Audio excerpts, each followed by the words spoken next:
It doesn't make sense for you to stress. It doesn't make sense for you to overthink, because first of all, you don't understand how your reflection is divided, right? You have a desire body in the desire world, emotions, and a thinking body in the thinking realm, mental plane. And for as long as you mix these two, you'll always be confused. So a nerd who makes money, they're usually good in the thinking realm, and in the feeling realm, that's when they don't have like a girl or friends, or they suck at the feeling part of things. And then musicians, stuff like that, they're more feeling, they got the bitches, but chances are they're not making money because they don't got the thinking patterns correct to be a fucking adult. And you gotta really be honest with yourself. Like, what do you have to work on? Like, what are your strengths and weaknesses? And like, when I apply more thinking, I make more money. And that leads me into overthinking, right? So if I'm overthinking, I need play. So I'll go stay with my nephew or stay with some fucking friends or whatever, just to lower that.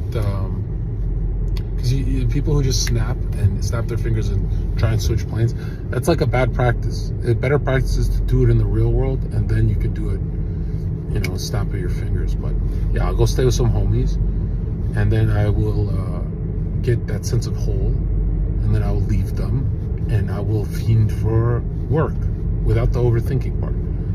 And it's like, this is the equilibrium. This is like a healthy balance of being whole. That's what you want to practice. And the last time you remembered being whole probably was like college.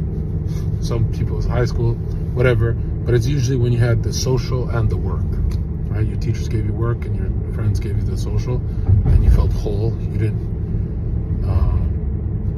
you would overthink when there'd be times where you overthink, but it wasn't overthinking the movie for 7 days a week. That didn't exist. That was retarded. That would be retarded. That's what you do right now. And so like, a lot of guys think they overthink when they're just being overly emotional, and then there's guys who are overly emotional from their overthinking, and those guys are usually unemployed. Well, that's what I've noticed. Like, you give them some work, they're like dogs, they get happier again. And the goal is not really happiness, it's to feel whole. And to feel whole, you have to finish, let's say, laying the material brick, which is work, and laying the emotional brick, which is play. Not play like partying, play like it's like a meditative state, almost like a trance-like state you have when you're around homies or family, that gets ruined by overthinking. So if you think of work, you got to find your weaknesses and just hop onto the other side and go exploit that side for a few hours.